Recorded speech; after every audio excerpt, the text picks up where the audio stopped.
wabarakatuh. Halo semuanya, saya Safa Kamila dari kelas 11-3. Dalam video pengayaan kimia ini saya akan menjelaskan materi tentang stoikiometri dan beberapa konsep penting yang berkaitan dengannya. Yang pertama, stoikiometri dan konsep mol. Stoikiometri adalah ilmu yang mempelajari hubungan kuantitatif antara zat dalam reaksi kimia. Melalui stoikiometri, kita dapat menentukan jumlah massa, jumlah mol, volume, hingga jumlah partikel yang dibutuhkan maupun dihasilkan dari suatu reaksi. Konsep utama yang digunakan adalah mol. 1 mol sama dengan 6,02 dikali 10 pangkat 23 partikel atau disebut bilangan Avogadro. Ada beberapa cara untuk menghitung mol. Yang pertama, mol sama dengan massa zat dibagi mR. Yang kedua, mol sama dengan jumlah partikel dibagi bilangan Avogadro. Yang ketiga, untuk gas pada kondisi STP, mol sama dengan volume gas dibagi 22,4 liter. Konsep-konsep inilah yang menjadi dasar perhitungan stoikiometri. Yang kedua, rumus empiris. Rumus empiris dan rumus molekul. Rumus empiris adalah rumus yang menunjukkan perbandingan paling sederhana atom-atom dalam suatu senyawa. Cara mendapatkannya adalah dengan mengubah massa masing-masing unsur menjadi mol, lalu membandingkan dengan mol terkecil. Sementara itu, rumus molekul menggambarkan jumlah atom sebenarnya dalam satu molekul senyawa. Untuk menentukannya, kita membagi MS senyawa dengan MR rumus empiris untuk mendapatkan nilai pengalih, lalu mengalihkan rumus empiris dengan nilai tersebut. Dengan konsep ini, kita dapat memahami komposisi suatu senyawa secara benar. Yang ketiga, konsentrasi larutan.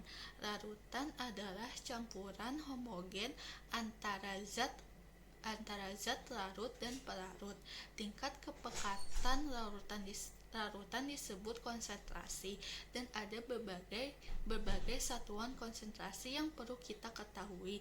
Yang pertama, persen massa, yaitu perbandingan massa zat terlarut dengan massa total larutan. Yang kedua, persen volume, yaitu perbandingan volume zat terlarut dengan volume larutan. Yang ketiga, ppm atau part per million yang digunakan untuk zat dalam jumlah sangat kecil. Selain itu, ada molaritas, yaitu jumlah mol zat larut per liter larutan.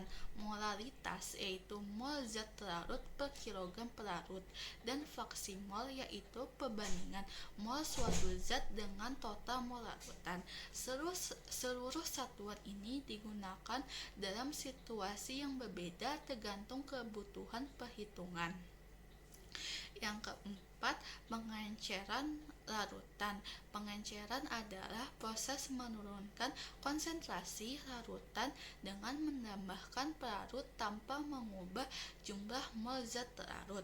Rumus yang digunakan dalam pengenceran adalah M1 dikali F1 sama dengan M2 dikali F2. Melalui rumus ini, kita dapat menentukan berapa volume larutan yang dibutuhkan atau berapa volume air yang harus ditambahkan. Yang kelima, pencampuran larutan. Pencampuran terjadi ketika dua larutan sejenis dengan konsentrasi berbeda digabungkan sehingga membentuk larutan baru. Konsentrasi larutan hasil campuran ditentukan dari total mol zat larut dibandingkan total volume larutan. Perhitungan ini penting dalam praktikum dan pembuatan berbagai larutan kimia. Yang keenam, reaksi pembatas. Reaksi pembatas adalah reaksi yang habis terlebih dahulu dalam suatu reaksi kimia. Zat inilah yang menentukan berapa banyak produk yang dapat terbentuk.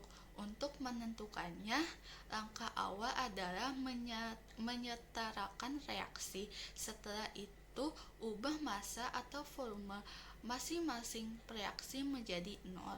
Kemudian, bandingkan jumlah mol tersebut dengan koefisien reaksi. Reaksi yang menghasilkan nilai perbandingan paling kecil adalah reaksi pembatas. Konsep ini penting karena tidak semua reaksi habis secara bersamaan. Yang ketujuh, senyawa hidrat. Senyawa hidrat adalah senyawa kristal yang mengikat sejumlah molekul air dalam strukturnya. Saat dipanaskan, air dalam senyawa ini akan terlepas dan membentuk garam anhidrat. Untuk mengetahui berapa banyak molekul air yang terikat, kita dapat membandingkan massa senyawa sebelum dan sesudah dipanaskan, mengubahnya ke bentuk mol, dan menentukan rumus senyawa hidratnya. Contoh senyawa hidrat antara lain gipsum, garam Inggris, dan soda kue. Demikian penjelasan materi tentang stoikiometri beserta konsep-konsep penting yang mendukungnya, mulai dari mol, perhitungan, rumus kimia, konsentrasi larutan, pengenceran, pencampuran, reaksi pembatas, hingga senyawa hidrat. Semoga penjelasan ini membantu teman-teman memahami materi dengan lebih mudah dan jelas. Terima kasih telah menyimak. Wassalamualaikum warahmatullahi wabarakatuh.